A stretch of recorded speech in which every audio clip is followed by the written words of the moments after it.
How to join Capcut Pro in Capcut PC. Hi guys, in this video I'm going to show you step by step that how you can join Capcut Pro in Capcut PC. So let's dive in.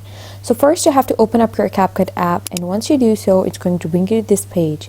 On this page you have to just log in into your Capcut account. You can use your TikTok, Facebook or your Gmail account to log in or sign in into your Capcut account.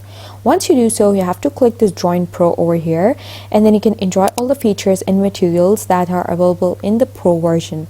Now you simply have to just choose any monthly, yearly or 1-year package. Just choose a package that you like or desire. You can just click the arrow over here, and then you can just see more packages, and you can cancel at any time. Now once you select the package, just simply click it and click purchase.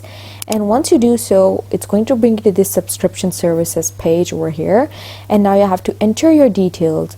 You can allow public and private network to access this app. I'm going to click cancel over here, and I have to choose a payment method. You can choose credit or debit card, and once done you have to just enter a card number, your security code, your expiration date, your card holder name, and once done just pay with your card. Now once you pay, you'll be able to join the Pro just so.